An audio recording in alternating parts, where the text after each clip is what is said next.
मृत्यु से क्यों डरता है? इस संसार के बंधनों में मत बंध। कौन किसकी माँ, कौन किसका पिता, कौन किसका पुत्र। गडरिया उसके आज नयन सजल थे, रोने लगा। कहता है भैया मेरा एक काम करोगे? हाँ बोलना।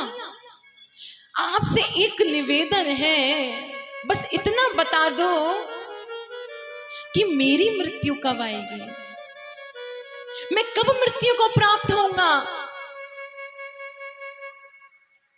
आज उस दूत ने कहा भैया तूने मुझसे मांगा तो ये मांगा, तू निर्धन था मुझसे धन मांग लेता, यही क्यों पूछ रहा है? मुझे अपनी मां की चिंता होती है। आज उस दूत ने जैसे ही ध्यान लगाया तो कहने लगा भैया सच बताऊं? उसने कहा आज उस दूत के भी नयन सजल थे। कहता है भैया सुन, जिस दिन तेरा ब्याह होगा तेरी पत्नी अटारी पर तेरा इंतजार करेगी, उसी समय एक बड़ा सा काला नाग आएगा और फनफना कर तुझे डस लेगा। जिस दिन तेरी मृत्यु आएगी मान ले उसी दिन तेरा काल आ जाएगा। अब तो गडरिया बड़ा ही घबराए, घर गया बड़ा चिंतित है, मां के समक्ष गया। मां को क्या बताऊं, मेरी मां ने जीवन पर्यंत केवल दुखी तो भोगा है, उसका केवल एकमात्र मैं ही सहारा हूं। यदि उसको पता चल गया कि उसका पुत्र मृत्यु को प्राप्त होने वाला है तो वो जीते जी मर जाएगी। मैं क्या बताऊं अपनी मां को। तभी घर आकर आज मां के पास बैठा और मां के चरणों को दबाने लगा। मां ने कहा बेटा आज क्यों रो रहा है और तुझे मुझ पर इतना प्रेम क्यों आ रहा है? तो कहता है मैया आज ना जाने क्यों मेरा हृदय तुमसे दूर जाने को नहीं करता। मन करता है कि तेरे आंचल पर तेरी गोदी में अपना सिर, तेरी गोदी में सिर रख करके लेट जाऊं, तू अपने हाथों को मुझ पर फहराती रहे और मानो आज ऐसा लगता है कि रात्रि कभी समाप्ति ही ना हो। मां ने कहा बेटा तेरे मन में जरूर कोई बात है, बताना क्या बात है। उसने बोला मां कोई बात नहीं। अच्छा बेटा तू अब ना युवा अवस्था को प्राप्त हो गया है, अब तुझे विवाह कर लेना चाहिए। जैसे ही विवाह की बात सुनी गडरिया घबरा उठा। कहता है मैया तेरे हाथ जोड़ता हूं, तू मुझसे कुछ भी मांग ले पर विवाह की बात मुझसे मत कर। मैं जीवन भर तेरी सेवा करना चाहता हूं, मैं विवाह नहीं करना चाहता। पर कहते हैं ना होनी बलवान होती है। मां ने कहा कि बेटा या तो विवाह कर ले या फिर मेरी चिता की तैयारी कर ले। अब इस बूढ़ी टांगों में इतनी ताकत नहीं है कि जीवन भर तेरा बोझ ढोती रहे। बेटा विवाह कर ले। गडरिया अपनी मां की आज उस आज्ञा के आगे झुक गया। विवाह की तैयारियां हुई लेकिन गडरिया खुश नहीं है। फेरे हुए, गडरिया ने एक बार अपनी पत्नी के मुख को नहीं देखा, रोए जा रहा है। जैसे विवाह की रस्में पूर्ण हुई सोचा कि अब मुझे मृत्यु तो प्राप्त होने वाली है, सबसे पहले अपनी मां के चरण स्पर्श कर लूं। मां के चरणों को स्पर्श करके जैसे ही जाने लगा तो वही यमदूत उसके समक्ष प्रकट हो गया और कहता है कि भैया मैं चाहता हूं कि मुझे थोड़ा समय दे दो, मैं अपनी पत्नी से दो शब्द प्रेम के कह सकूं, दो बातें कर लूं, उसके बाद तो मुझे मार देना, डस लेना। उस दूत के भी नयन सजल हो गए, रोने लगा कि बताओ ना जिसका मैंने नमक खाया और आज उसको मैं काटूंगा, उसको डसूंगा और मेरे द्वारा ही इसकी मृत्यु हो जाएगी। ये कैसा विधि का विधान है, ये कैसी भगवान की विडंबना है। इस प्रकार विचार कर रहा था, तभी ऊपर अटारी पर बैठी हुई उसकी पत्नी सब बातें सुन रही थी। कि आज मेरा विवाह हुआ और आज ही मैं विधवा हो जाऊंगी। हे विधाता, तूने मेरे भाग्य में ये क्या लिख दिया। रोने लगी, माँ भगवती को याद करने लगी। जैसे ही अपने कक्ष में बैठी है तभी उसको आवाजें सुनाई आने लगी कि कोई मुझको खाने के लिए अन्न दो, मैं गर्भ से हूं, मेरा बालक भूखा है, यदि मैं भोजन ग्रहण नहीं करूंगी तो मेरे गर्भ का बालक मर जाएगा, कोई मुझे तन ढकने के लिए वस्त्र दे दो। आज इस प्रकार जब बार बार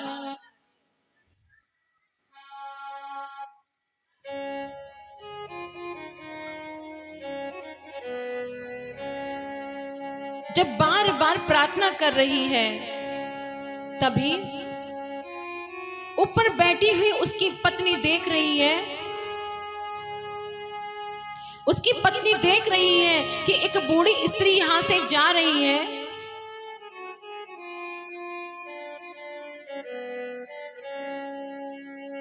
श्री राधे, उसकी स्त्री देख रही है कि आज एक बूढ़ी स्त्री बार बार भोजन मांग रही है, मैं आखिर ऐसा क्या करूं। तो देखा कि मेरी साड़ी में कुछ गोद का समान मेवाएं भरी हुई है।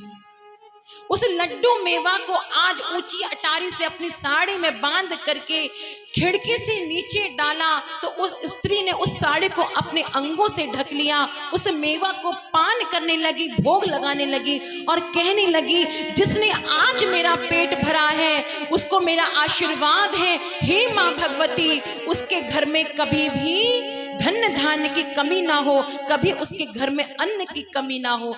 जिसने आज मेरे अंगों को वस्त्रों से ढका है उसका सुहाग सदैव अमर रहे, उसके पति की चिरंजीवी हो, उसको इस संसार में कोई भी मारने वाला ना हो, वो सदा सुहागन रहे, जा मेरा आशीर्वाद है।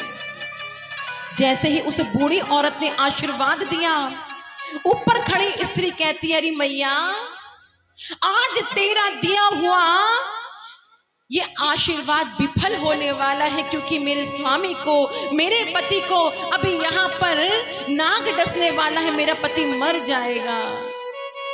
तू देती तो कुछ और आशीर्वाद देती। अरे मैं कहाँ भाग्यशाली हूँ, जो कन्या आज सौभाग्य को प्राप्त हुई आज ही विधवा बन जाएगी, वो कहाँ सौभाग्यशाली है। इसी प्रकार सोच ही रही थी और सोचता सोचता ऊपर सीढ़ियों से चढ़ने लगा वो गडरिया। तभी वो दूत आज नाग के रूप में परिवर्तित हो गया। भयानक उसने फनकार अपने फन से उठाई। जैसे ही उस गडरिया के पैर को डसने लगा, मां भगवती त्रिशूल के साथ में प्रकट हो गई और कहने लगी, हे यमदूत, तू यहां से लौट जा, नहीं तो मैं तुझको यहीं पर आज भस्म कर दूंगी।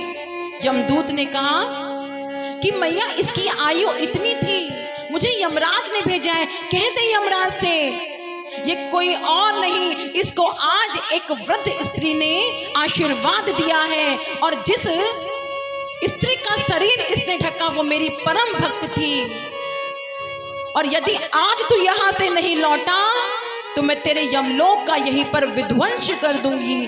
जैसे ही मां भगवती त्रिशूल के साथ में अष्टभुजा रूप में प्रकट हुई, वो दूत थर थर थर थर कांपने लगा, लौट गया और मां भगवती ने उसके सुहाग की रक्षा करी। बोलो जगदम्बे मैया की जय। भैया, आशीर्वाद में ये क्षमता है। आप किसी की चरणों में बैठी हैं, चरण छू रही है, तो उसका जो हस्त कमल है आपके शीश पर आया है तो कुछ तो कहेगा, दीर्घजीवी भव, सौभाग्यवती भव। तो जितना उसके हाथ का तेज है वो आपके सिर के द्वारा आपके शरीर में प्रवेश कर जाता है। प्रतिदिन उठो, माता पिता के चरणों को दबाओ, घर में संत आए, संत सेवा करो, संत के चरणों को दबाओ, संतों का आशीर्वाद लो। कहते हैं जिसके घर में संत आ जाए साक्षात वो घर आश्रम बन जाता है।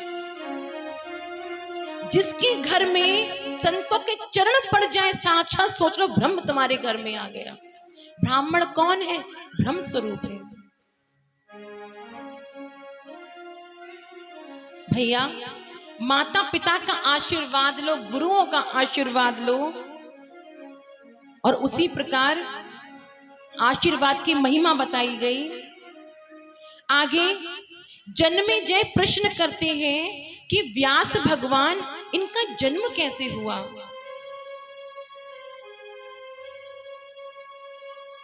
देवी भागवत के चतुर्थ स्कंद में जन्मेजय प्रश्न कर रहे हैं कि व्यास भगवान का जन्म कैसे हुआ। तो आज बता रहे हैं कि उपरीचर नामक एक राजा था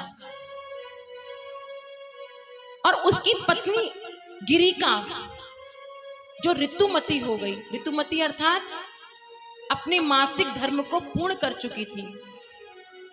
उसने अपने पति उपरीचर से कहा कि मैं संतान चाहती हूं, संतान की कामना की। लेकिन तभी उसके पितरों ने उपरीचर से कहा कि तुम मृग से खेलने के लिए, क्रीड़ा करने के लिए वन को जाओ। तभी उपरीचर वन की ओर चला गया और वन में क्रीड़ा करते करते उसका तेज स्खलित हो गया। उस तेज को एक पत्ते में रख करके एक बाज मुख में लेके उड़ गया। बोला कि तू ये ले जाके मेरी पत्नी को दे देना, वो ऋतुमती है, वो इस तेज को ग्रहण करेगी और पुत्र कामना पूर्ण हो जाएगी। जैसे ही वो तेज को ले जाने लगा बाज, तभी दूसरे बाज ने सोचा ये कोई मांस का टुकड़ा लेकर के जा रहा है, उस पर झपट पड़ा, वो तेज नीचे गिर गया। और तभी वहां पर अद्रिका नामक अप्सरा आई हुई थी। एक संत जो 3 समय संध्या वंदन करते हैं, क्रीड़ा बस उसके चरणों को पकड़ लिया। उस ब्राह्मण ने श्राप दे दिया कि तूने मेरी पूजा भंग करी, जा तू मछली बन जा। और इस प्रकार मछली रूप में जो तेज नीचे गिरा था, बाज के द्वारा मछली ने उसका पान कर लिया। और 10वें महीने में उस मछली के पेट से पुत्र और पुत्री उत्पन्न हुए। पुत्री का नाम रखा गया मत्स्यगंधा। और वो स्त्री के स्वरूप वाली थी। और एक धीमर जाति का व्यक्ति आया, मछुआरा आया, उसके जाल में वो मछली फंस गई, उस मछली को अपने साथ ले गया, बेटी की तरह पालन पोषण करने लगा। जैसे जैसे कन्या बड़ी हुई, पिता के साथ में रहने लगी। एक दिन पाराशर ऋषि अपनी तपस्या पूर्ण करके जैसे ही नदी के तट पर आए, पिता कुछ भोजन प्राप्त कर रहे थे। पिता ने कहा, पुत्री तुम नाव में पाराशर ऋषि को बैठा करके नदी पार कर लेना। पाराशर ऋषि उस कन्या के साथ में उस नदी में बैठे, नाव में बैठे हैं। और उस कन्या के बड़े बड़े नेत्रों को देख करके आज उनके मन में भी काम भावना जागृत हो गई। दाहिने हाथ से उस स्त्री का हाथ पकड़ने लगे। उस कन्या ने कहा कि आप ब्राह्मण हैं, आपको ये शोभा नहीं देता। और एक कन्या का जो कौमार्य है वो उसके लिए बहुत अधिक, जीवन पर्यंत उसके लिए सतीत्व तो बहुत मायने रखता है, आप ऐसा ना कीजिए। पाराशर ऋषि ने कहा कि मैं तुझको वरदान देता हूं कि तू जीवन भर कुमारी रहेगी और तेरे गर्भ से जो बालक उत्पन्न होगा वो बालक कोई मामूली नहीं होगा, वो वेदों का रचयिता होगा, साक्षात ब्रह्म का अंश होगा। इस प्रकार पाराशर और मत्स्यगंधा के द्वारा पुत्र की प्राप्ति हुई, जिसका नाम था व्यास। बोलो व्यास जी महाराज की। यथा में पितरौ न जानी तो ही मानद, पितरों की आज्ञा प्राप्त करने के लिए वो मृग खेलने के लिए गए हैं। और इस प्रकार आज पाराशर और मत्स्यगंधा के द्वारा व्यास भगवान की उत्पत्ति हुई।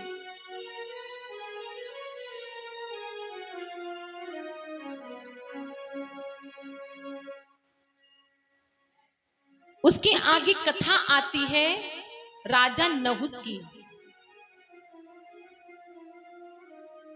राजा नहुस एकदा तीर्थ यात्रायाम व्रजन पाराशरो मुनि आज गाम महा तीजा कालिंधास्तट मोत्तमम्।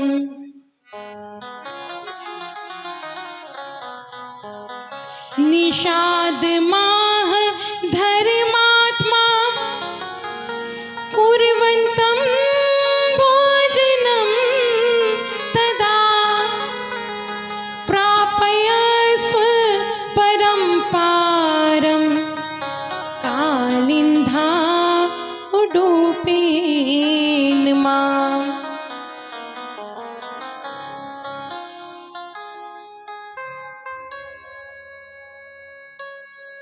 इसी प्रकार भगवान पारसर भी एक बार काम के वशीभूत हुए और जिसके तप के प्रताप से व्यास जी महाराज का प्राकट्य हुआ और व्यास जी महाराज ने 18 पुराण लिख डाले, वेद वेदांग उपनिषद श्रीमद् देवी भागवत भागवत महापुराण लिख डाले।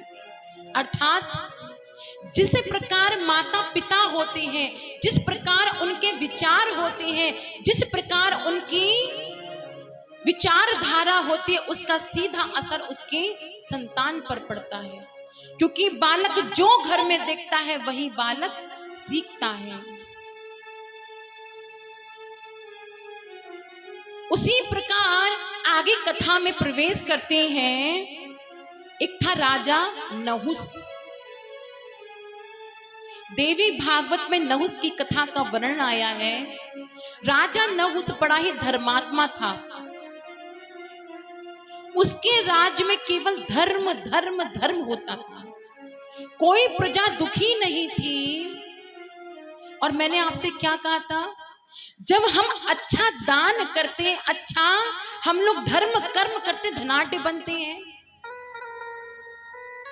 और अच्छे कर्म करे राजा बने, और अच्छे कर्म करे इंद्र का सिंहासन प्राप्त होता है। अब इस कथा में आप श्रवण करेंगे। जैसे राजा नहुस पृथ्वी लोक पर रहता है, लेकिन वो दान कर्म करता है, धर्म परायण है, संतों की सेवा करता है, यज्ञ आदि करता है। एक बार वृत्तासुर का वध करने के कारण इंद्र को श्राप लग गया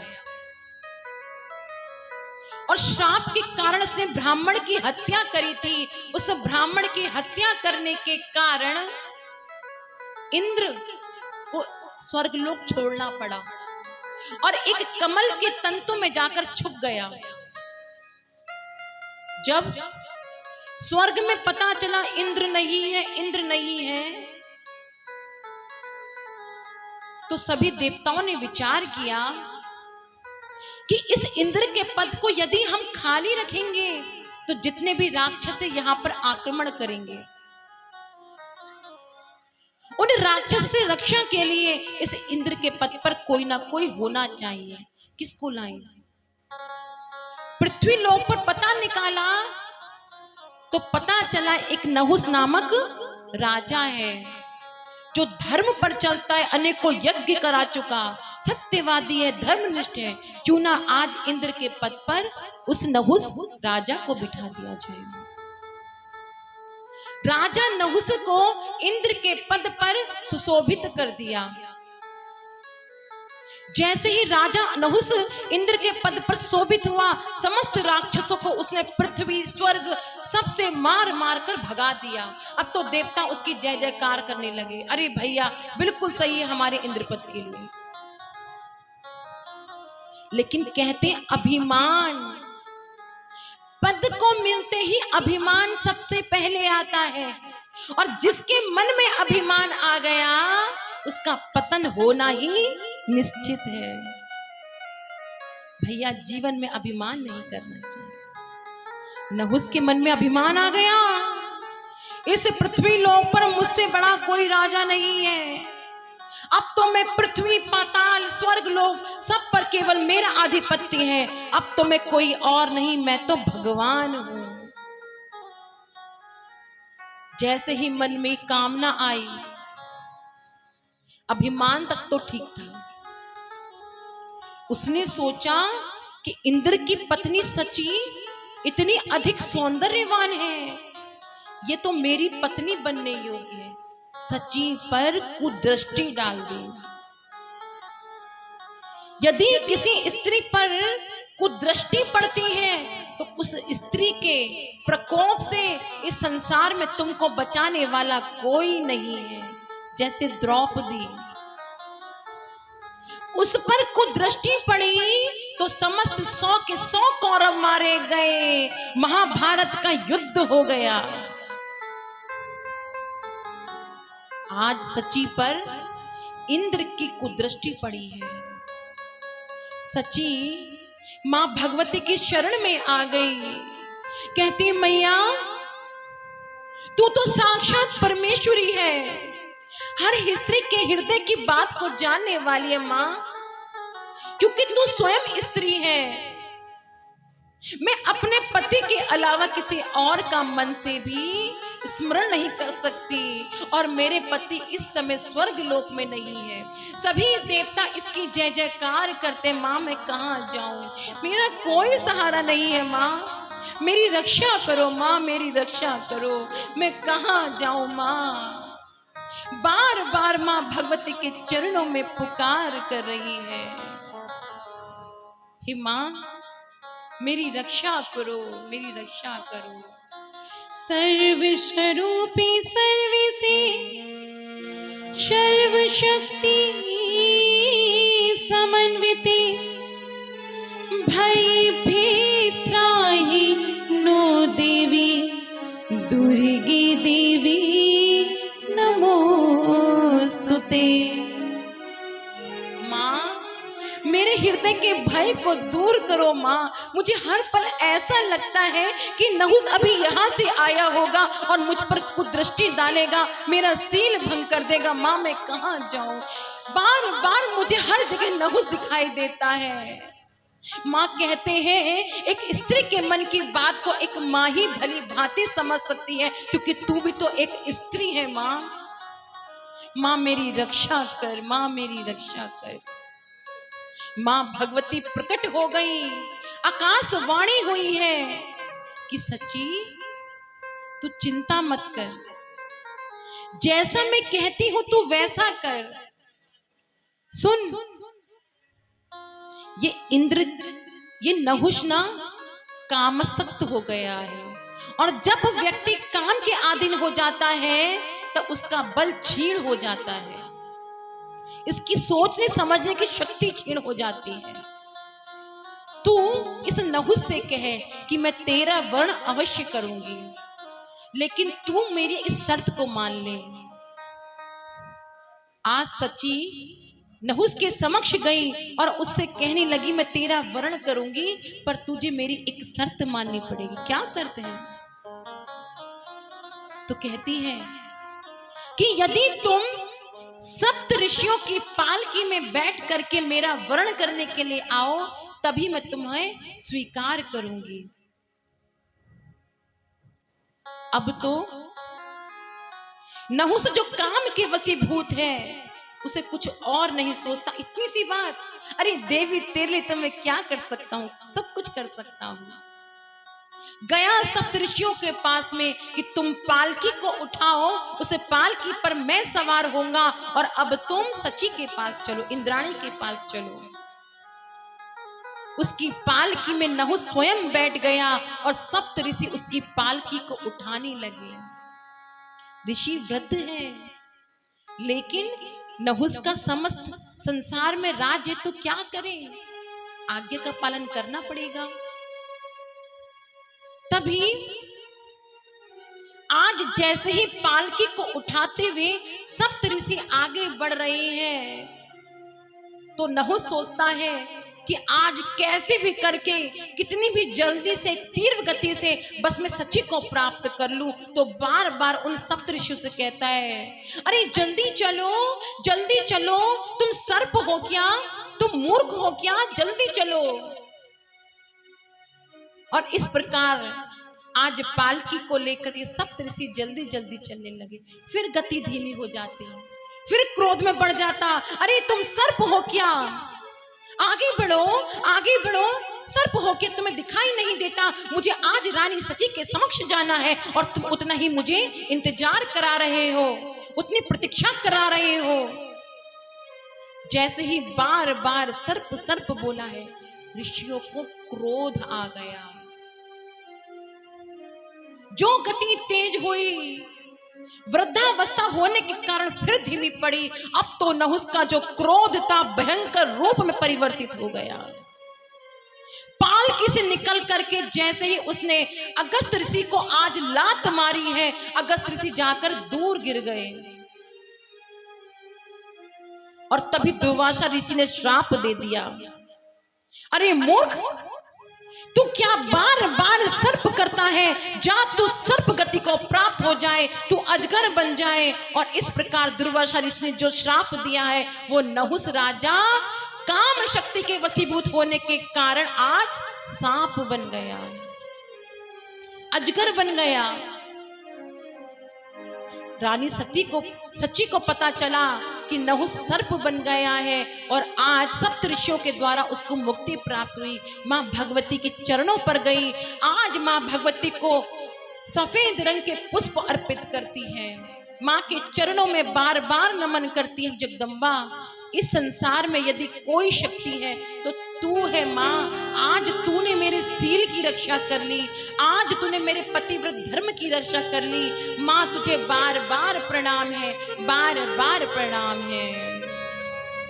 दीन कहीं धनवान सुखी, धनवान कहीं सुख राजा को भारी, और राजा कहीं महाराजा सुखी, महाराजा कहे सुख इंद्र को भारी, इंद्र कहे चतुरानन सुखी, चतुरानन कहे सुख विष्णु को भारी, और विष्णु कहे चतुर्भुज सुखी। लेकिन भक्त तुलसीदास कहे हरि भजन बिना सब जीव दुखारी, हरि भजन बिना सब जीव दुखारी। कोई तन दुखी, कोई मन दुखी, कोई धन बिन रहत उदास, थोड़े थोड़े सब दुखी, सुखी हरि को दास। जब रानी सची के पास कोई स्थान नहीं था, तब मां भगवती की शरण में गई और उन्हीं मां भगवती ने उसको युक्ति बताई उस नहुस से मुक्ति पाने के लिए। जब कोई काम नहीं आता तो वो परमात्मा काम आता है। यदि रोना है उस परमात्मा के आगे रो, भगवती के आगे रहो। इस संसार की वस्तु तो केवल स्वप्न की भांति है, स्वप्न की भांति है।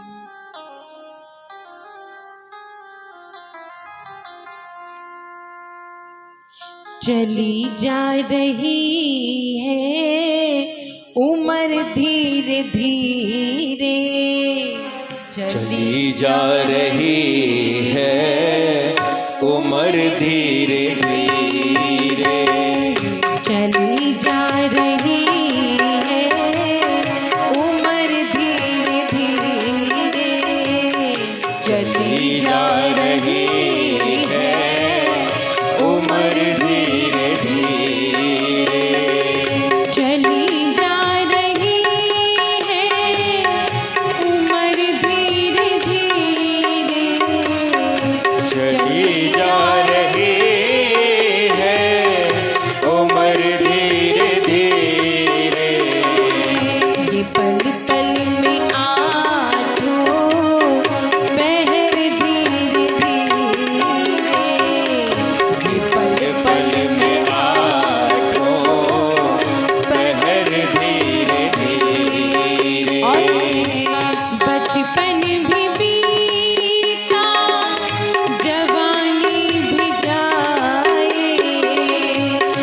बचपन भी बीता, जवानी भी जाए, जवानी भी जाए, जवानी भी जाए, बचपन भी बीता, जवानी भी जाए, और बुढ़ापे का होगा असर धीरे धीरे, बुढ़ापे का होगा असर धीरे धीरे, चली जा रही है उम्र धीरे धीरे।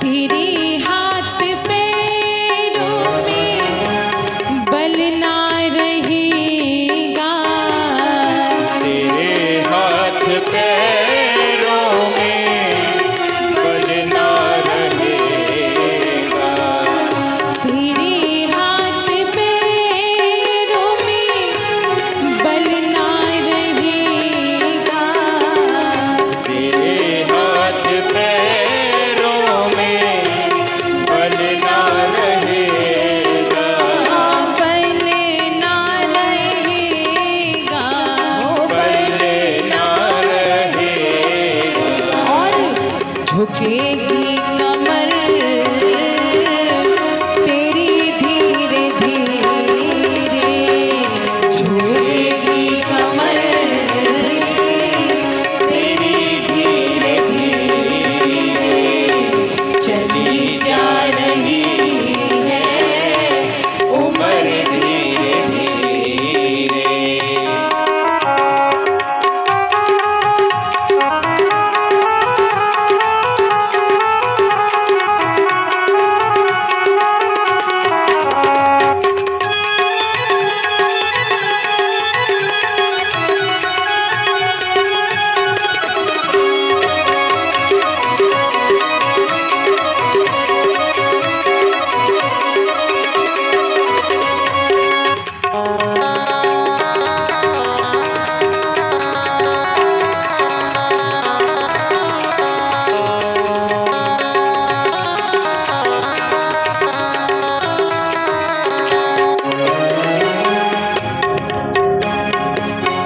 शिथिल अंग होंगे सब एक दिन तुम्हारे, शिथिल पुंज होंगे सब एक दिन तुम्हारे, शिथिल अंग होंगे सब एक दिन तुम्हारे, शिथिल अंग होंगे सब एक दिन तुम्हारे, तेरी मंद होगी नजर धीरे धीरे, तेरी मंद होगी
मन को हटा ले। बुराई से अपने मन को हटा ले। बुराई से अपने मन को हटा ले। सुधर जाएगा तेरा जीवन धीरे धीरे। सुधर जाएगा तेरा जीवन धीरे धीरे। चली जा रही है उम्र धीरे धीरे। चली जा रही है उम्र धीरे धीरे। चली जा रही है उम्र धीरे धीरे। चली जा रही है उम्र धीरे धीरे। बोलो जगदम्बे मैया की जय।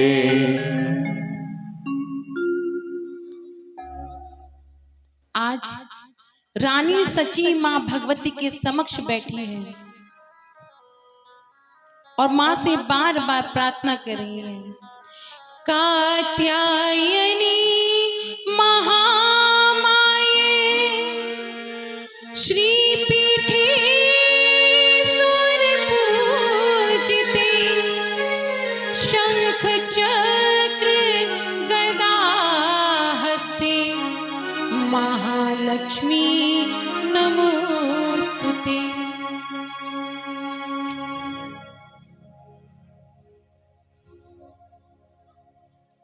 और जैसे ही माँ सची आज प्रार्थना कर रही है, किनसे? माँ भगवती से। तभी माँ भगवती ने कहा कि जो तेरा स्वामी इंद्र है वो कमल के तंतों पर जाकर के छिप गया है और तू समस्त देवताओं से कहे कि जाकर के उसको कमल के तंतों में ढूंढे। आज सभी देवता रानी सची के साथ में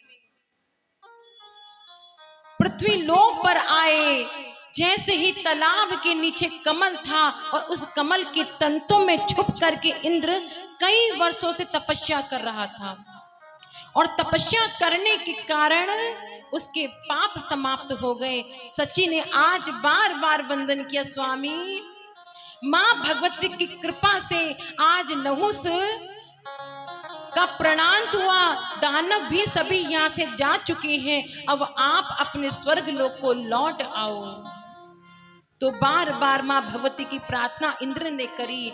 माँ भगवती प्रकट होकर उसको आज्ञा देती हैं कि इंद्र तू स्वर्ग लोक में जा और रानी सची के साथ में रह करके स्वर्ग लोक को भोग। इस प्रकार फिर इंद्र को माँ भगवती की कृपा के कारण स्वर्ग लोक प्राप्त हुआ। अब प्रश्न उठता है कि इंद्र को ये श्राप क्यों लगा, ब्रह्म हत्या का श्राप क्यों लगा? एक बार एक वृत्तासुर नामक राक्षस था, लेकिन उसका जन्म एक ऋषि संतान था। ऋषि के घर में उसका जन्म हुआ। उसने ब्रह्मा जी की कठोर तपस्या करी कि मैं ब्रह्मा जी को प्रकट करूंगा और ब्रह्मा से वरदान मांगूंगा। वो वरदान तो भगवत प्राप्ति का मांगना चाहता था, लेकिन इंद्र को लगा कहीं ये मेरा सिंहासन ना मांग ले। तभी तपस्या करते समय छल पूर्वक उसका वध कर दिया, जिस कारण उसको ब्रह्म हत्या का श्राप लगा। और उसी श्राप के कारण इंद्र देवता स्वर्ग लोक को छोड़ करके तपस्या करने के लिए भटकने लगे और आज मां भगवती की कृपा से उनको फिर से स्वर्ग लोक की प्राप्ति हुई। बोलो जगदम्बे मैया की जय हो। भक्तों, जो हम कर्म करते हैं वो कर्म तो भगवान को भी भोगने पड़ते हैं। नवरात्र व्रत तो भगवान श्री राम ने भी करे हैं, देवी भागवत में इसका वर्णन आया है। नवरात्र व्रत की महिमा देवकी और वसुदेव ने भी की है, इसका वर्णन भी देवी भागवत में आया, जिसका हम कल चर्चा करेंगे। जब जब विपदा भगवान श्री राम पर आई, तब उन्होंने क्या करा था? मां भगवती की आराधना करी, मां भगवती का यज्ञ किया, मां भगवती को प्रकट किया, और जब उनको शक्ति प्राप्त हुई। अच्छा, हम लोगों को क्या लगता है ना कि राम और रावण का युद्ध हुआ होगा। जैसे रामलीला में देखते हैं कि एक ने तीर निकाला धनुष से, तो उस पे तीर लगा तो वो मर गया, उस पे तीर लगा वो मर गया, पर ऐसा नहीं होता। ये शक्तियां क्या होती हैं? आपने सुना है ना, लक्ष्मण शक्ति लगी, लक्ष्मण जी मूर्छित हो गए। ये शक्तियां क्या हैं? ये शक्तियां सिद्धियां हैं। ये सिद्धियां कौन देने वाली है? सिद्धियां भगवती देने वाली है। जब राम जी गुरुकुल में गए थे, विश्वामित्र ने उनको समस्त सिद्धियां प्राप्त की थी, प्रदान की थी, और वही सिद्धियों के द्वारा उनको शक्ति प्राप्त हुई, और वही शक्ति से वो आपस में युद्ध करते हैं। कहते हैं ना कि ब्रह्मास्त्र छोड़ दिया, अर्थात ब्रह्मा जी को सिद्ध किया, शक्ति पास छोड़ दिया, मां भगवती को सिद्ध किया। ये शक्ति पास कुछ और नहीं, वही शक्तियां होती हैं। एक बार एक व्यक्ति था, एक पंडित जी थे, एक पंडित जी थे, तो छोटे छोटे बच्चों को ज्ञान देते थे। जैसे छोटे छोटे बच्चे हमारे ये बैठे हैं, ऐसे गुरुकुल में पढ़ाने के लिए जाया करते थे। तभी उनका एक बड़ा प्रिय भक्त था, जिसका नाम था गोपाल, और गोपाल अपने गुरुजी की बड़ी सेवा किया करता था। एक दिन गुरुजी बोले कि बहुत दिन बीत गए, ये गोपाल आजकल आता क्यों नहीं है? एक दिन संध्या वंदन करने के लिए बैठे हैं, ध्यान मग्न है। तभी गोपाल सामने प्रकट हो गया, और जैसे ही आंखें खुली ध्यान के बाद, अरे गोपाल, तू यहां कब आ गया? गुरुजी, मैं तो मर गया हूं, तो भैया तू यहां कैसे आ गया? मैं मर गया, मैं यमलोक को चला गया, पर मैंने यमराज की ना बड़ी कठिन सेवा करी, और यमराज ने प्रसन्न होकर के मुझे वो पद प्राप्त किया है कि मैं पृथ्वीलोक पर आता हूं, और पृथ्वीलोक पर जो मर जाते हैं उनको अपने साथ लेकर के जाता हूं।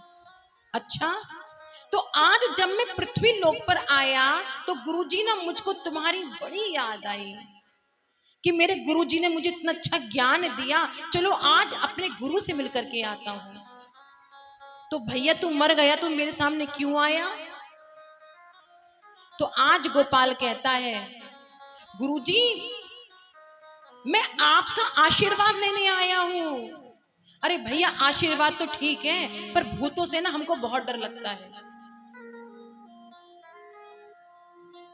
अच्छा, एक बात तो बता कि सब लोग कहते हैं कि नरकों का जो वर्णन है भागवत जी में भी आया है, नरकों का जो वर्णन है गरुड़ पुराण में भी आया है, नरकों का वर्णन देवी भागवत में, शिव पुराण, सभी ग्रंथों में आया है। तो क्या तूने नरक और स्वर्ग देखे हैं?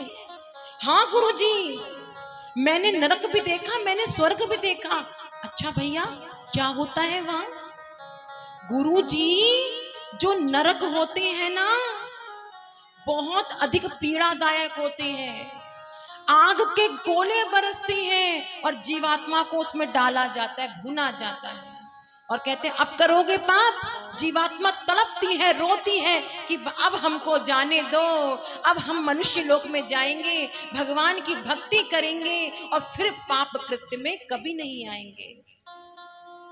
अच्छा, और क्या होता है गुरुजी? वहां पर तो जो गलत पाप करते हैं उनको नग्न अवस्था में खौलते हुए कड़ाई के ऊपर पैर ऊपर करके बांध दिए जाते हैं, और सिर उनका कढ़ाई में डालकर कोड़े बरसाए जाते हैं। पीप की नदी आती है, गंध की नदी आती है, खून की नदी आती है, जहां पर जीवात्मा बड़ी ही बुरी प्रकार से डाले जाती है और तड़प रही है जीवात्मा, पर उनकी कोई सुनने वाला नहीं है। अच्छा, और स्वर्गलोक में क्या होता है गुरुजी? वहां के तो कहने ही क्या है, वहां तो सारी सुविधाएं हैं, वहां तो केवल प्रसन्नता है, सब हंसी खुशी रहते हैं वहां पर। अप्सरा है, नृत्य है, गान है, वहां पर तो दुख का नाम ही नहीं है, केवल सुख सुख सुख ही तो है। कौन सी ऐसी वस्तु है जो स्वर्गलोक में नहीं है? तो एक काम करेगा जी गुरुजी, तू अपने यमराज से जाकर कहना कि जो मेरे गुरुजी है ना, वो एक बार नरक और स्वर्ग का चक्कर काटना चाहते हैं। अरे गुरुजी, ये तो विधि के विधान के विरुद्ध है, ऐसा कहीं नहीं होता है। देख, तूने मुझे गुरु बोला है, मेरी आज्ञा का पालन करना पड़ेगा। अच्छा गुरुजी, कोशिश करके देखिए। आज गोपाल भोला भाला जैसे ही यमपुरी को गया, यमराज से कहने लगा कि मैंने आपकी बड़ी सेवा करी, मुझे कुछ नहीं चाहिए, बस मैं इतना चाहता हूं कि मेरे गुरुजी एक बार स्वर्ग और नरक का चक्कर काट लें, मेरे गुरु की इच्छा है। यमराज ने कहा, अरे सहशरीर यहाँ पर कोई नहीं आता, लौट जाओ, यहाँ पर किस सबका आना मना है, नो एंट्री। पर मैंने सुना है कि युधिष्ठिर भी एक बार सहशरीर यहाँ पर आए थे कुत्ते के साथ में। अरे वो तो धर्मात्मा है, पुण्यात्मा है, पर तुम्हारे गुरु कोई युधिष्ठिर है क्या? बस एक कहा मान लो, बार बार विनती करने लगा। तो आज यमराज का, अच्छा ठीक है, ले आओ। फिर वो यमदूत पृथ्वी लोक पर आया, गुरुजी के समक्ष आया और गुरुजी से कहने लगा, यमराज जी ने कहा है कि एक दिन के लिए आपको छूट है, तो अब ये बताओ, पहले स्वर्ग लोक को जाओगे या पहले नरक लोक को जाओगे? गुरुजी बोले, भैया पहले तो रसगुल्ले ही अच्छे लगते हैं, तो तू पहले रसगुल्ले खिला दे, मुझे स्वर्ग लोक लेके चल। चलो गुरुजी, आज स्वर्ग लोक के दर्शन कराते हैं। अपने गुरुजी को आज मंत्र शक्ति के द्वारा वो देवदूत जैसे स्वर्ग लोक पर गया, तो क्या देखता है, बड़ी सारी पुण्यात्माएं एक लंबी कतार में चली आ रही हैं, जिनका मन प्रसन्न है, और जैसे ही स्वर्ग लोक में प्रवेश करती हैं तो उनका अलौकिक रूप बन गया, देवतुल्य शरीर बन गया, और जैसे ही स्वर्ग लोक में प्रवेश किया तो वहां केवल प्रसन्नता है, हर प्रकार का सुख वैभव है। और जैसे ही उन जीवात्माओं के पुण्य खत्म हो गए तो वही जीवात्माएं कहती है, मैं कुछ दिन और स्वर्ग लोक में रहने दो, तो वही देवता कहते हैं कि तुम्हारा पुण्य समाप्त हो गया, अब तुमको नरक में जाना पड़ेगा। जैसे ही स्वर्ग में जाकर के पुण्य खत्म हो गए तो नरक लोक में जाने लगे। गुरुजी भी नरक लोक में गए। जैसे ही देखा कि चारों तरफ चित्कारें उड़ रही हैं, चारों तरफ त्राही त्राही है, भयानक आग ही आग है, गंध ही गंध है, तो आज गुरुजी का दिल कांप गया। कहने लगे, अपने यमराज से पूछ कि मुझको भी नरक लोक भोगना पड़ेगा, क्या मैंने भी कोई पाप कृत्य किया है? तो गोपाल यमराज से पूछता है, क्या मेरे गुरु ने कोई पाप कृत्य किया है? यमराज जी बोले, हाँ, तेरे गुरु ने भी पाप कृत्य किया है। एक बार तेरे गुरु किसी मोची के पास गए जूते मड़वाने के लिए, उसकी जो मजदूरी थी 10 रुपए थी, लेकिन तेरे गुरु ने उसको 5 रुपए दिए, उसकी पूरी मजदूरी नहीं दी, अर्थात तेरे गुरु से पाप हुआ, उसका उनको दंड भोगना पड़ेगा। तो क्या सजा है? इनके ऊपर 5 कोड़े बरसाए जाएं, और जितना रक्त है, यदि उतना रक्त वो उस मोची को दान करेगा, तब इसका पाप और पुण्य बराबर होगा, फिर इसको स्वर्ग लोक की प्राप्ति होगी। गुरुजी घबरा गए, कहने लगे, अरे पाप और पुण्य का जितना भी लेखा जोखा यही बराबर कर लो, मुझे नरक लोक में नहीं आना। आज गुरुजी को 5 कोड़े बरसाए गए, जितना रक्त निकाल करके मोची को दान दिया गया उनका पाप पुण्य बराबर हो गया। जैसे ही गुरुजी आज पृथ्वी लोक पर आए हैं, अब तो भूल गए, डर गए, कौन सा परिवार, कौन सा समाज, कौन से रिश्तेदारे, अरे अपने तो हरिनाम ही अच्छा है।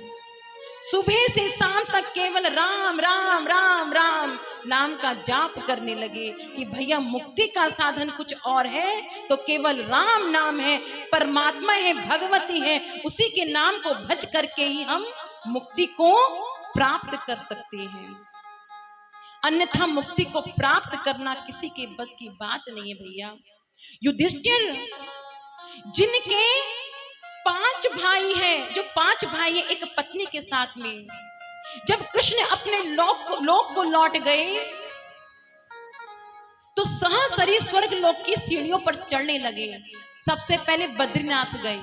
बद्रीनाथ सुना है ना, जोर से बोलो, बद्रीनाथ गए तो द्रौपदी दया की मूर्ति है, कहते स्वामी मेरे पैर बर्फ में ढसे जा रहे हैं, मेरी रक्षा करो, मेरी रक्षा करो, मैंने जीवन पर्यंत तुम्हारी सेवा करी, मेरी रक्षा करो।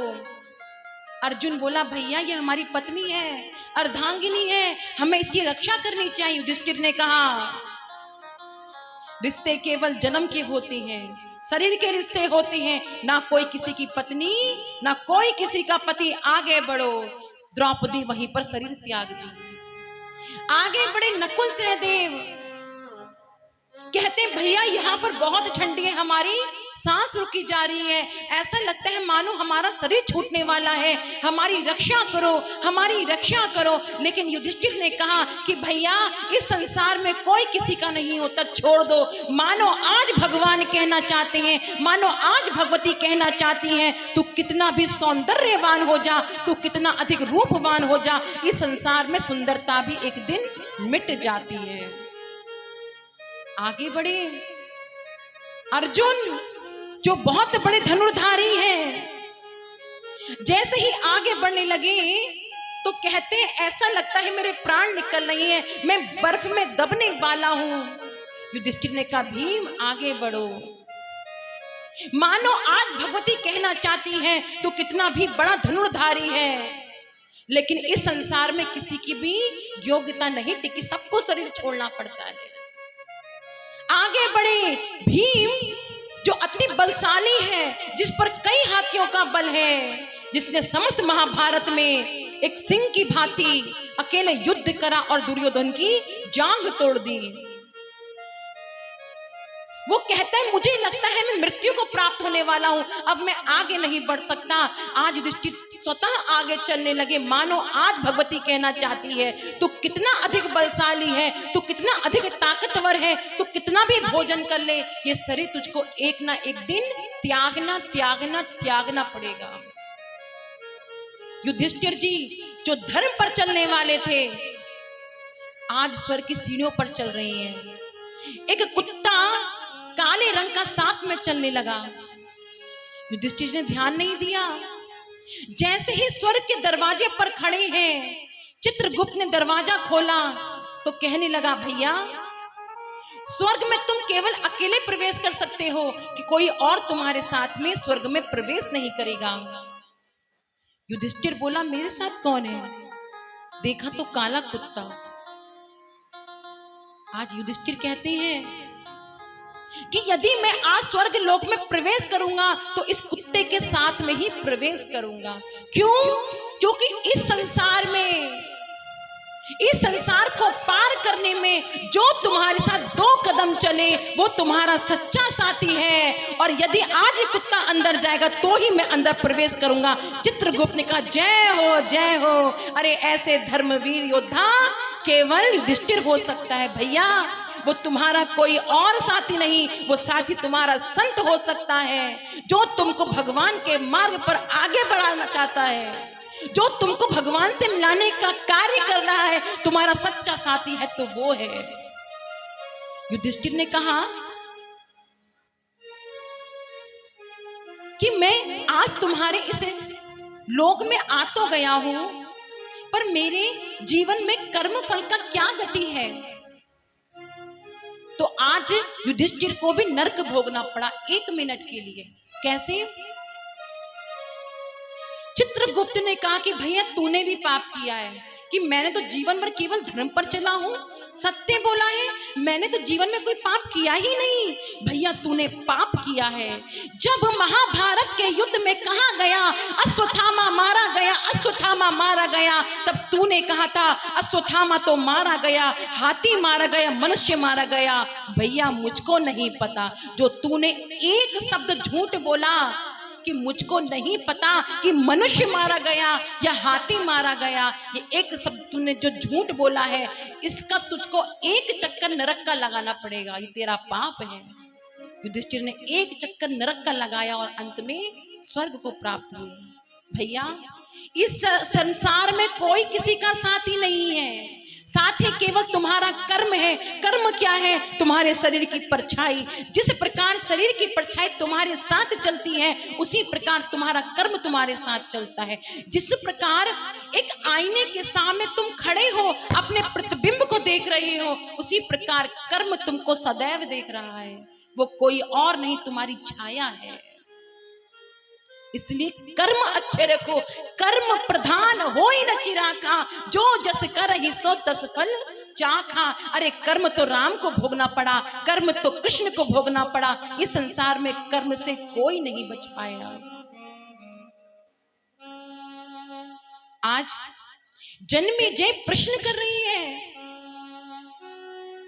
कि भगवान को इस धराधाम पर बार बार क्यों आना पड़ता है? क्या मां भगवती इस धराधाम पर आई थी? तो आज ऋषि बताते हैं कि सुनो, भगवान ब्रह्मा जी को ब्रह्माणी प्रदान की गई, विष्णु को लक्ष्मी प्रदान की गई, और भोले भंडारी कैलाश पर्वत पर बैठे हैं और अपनी समाधि लगाकर बैठे हैं। उन्हें संसार से मानो कोई मतलब ही नहीं है। तभी देवता भगवती की शरण में गए, कहने लगे कि मां इस संसार में आप प्रकट होइए, इस संसार में आप शरीर के रूप में आ जाइए मैया, और भोलेनाथ की अर्धांगिनी पार्वती सती बनकर के आप यहां पर लीला कीजिए और भोलेनाथ के साथ में आप विवाह कीजिए। ब्रह्मा ने अपने पुत्र दक्ष को बुलाया और दक्ष से कहने लगे कि बेटा दक्ष, तेरी 9 पुत्रियां तो हो गई और अब तेरे घर में जगदम्बा को जन्म लेना चाहिए, अवतरण लेना चाहिए। तू ऐसा कर कि कठिन तपस्या कर उस जगदम्बा की, और ऐसी कठिन तपस्या कर कि वो पराम्बा जगदम्बा तेरे घर में पुत्री के रूप में जन्म ले ले, और फिर उस पुत्री का विवाह तो शिव के साथ में करना। वो शिव और शक्ति मिलकर के इस संसार के कार्य को आगे बढ़ाएंगे। अब वो समय आ गया कि मां भगवती इस धराधाम पर शरीर के रूप में प्रकट हो जाए।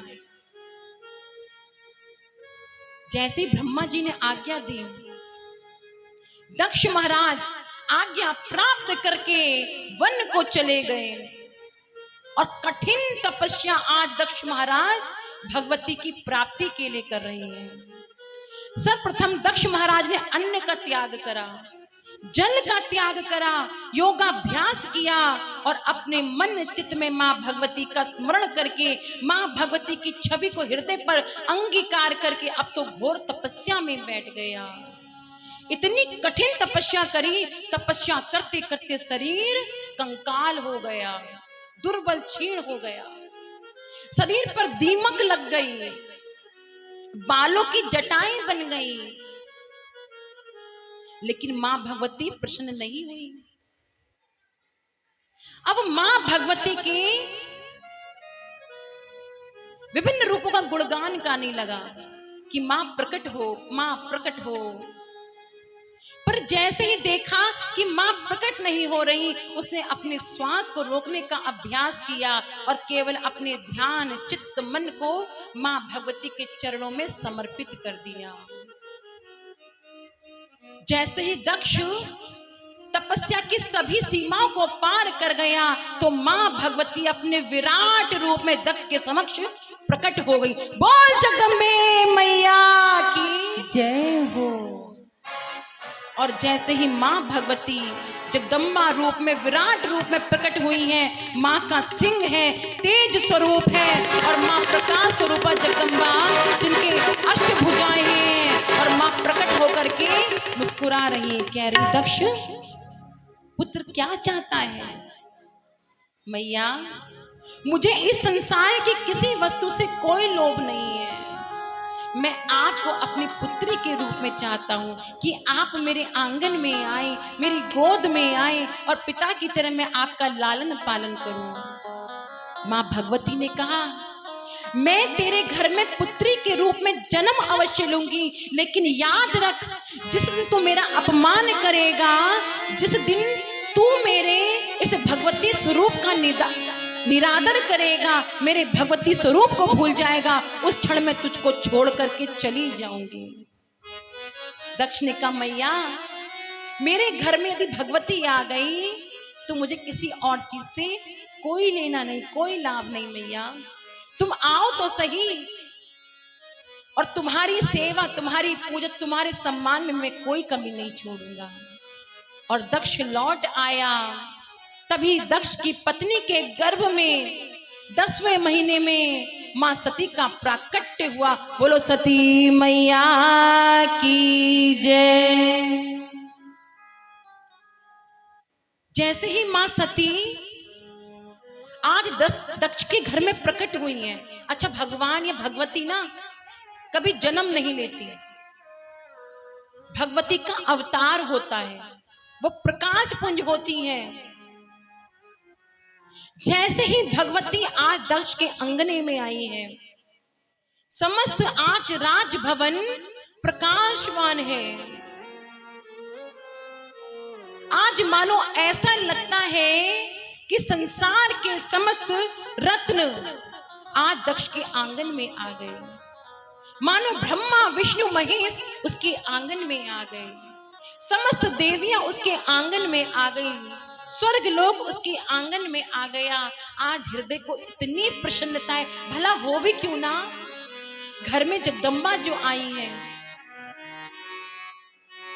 और जगदम्बा के आज तेज को देख करके सभी देवता पुष्प वृष्टि कर रहे हैं, सभी मां भगवती का गुणगान गा रहे हैं और मां की नजर उतार रहे हैं।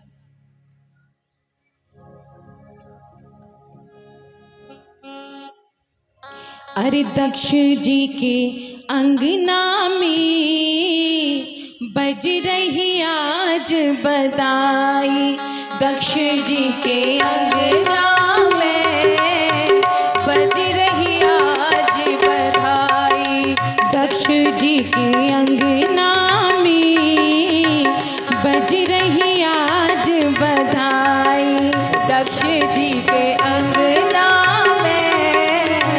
बज रही आज बधाई। 100 बार बधाई लोगों, लाखों बार बधाई, 100 बार बधाई लोगों, लाखों बार बधाई। ओ दक्ष जी के अंगना में बज रही आज बधाई, ओ दक्ष जी के अंगना में बज रही आज बधाई। और हमारी छोटी सती थी ना, आई तो गोद में थी, पर सोचा हमारे जलपुरा वालों को दर्शन इतनी आसानी से नहीं होंगे, तो हमारी छोटी सी सती विराट रूप में प्रकट हो गई। हो दक्ष जी के अंगना में बज रही आज बधाई, हो दक्ष जी के अंगना में बज रही आज बधाई। 100 बार बधाई लोगों, लाखों बार बधाई। 100 बार बधाई लोगों, लाखों बार बधाई। अरे दक्ष जी के जय हो, अरे दक्ष जी के जय हो, अरे दक्ष जी के अंगना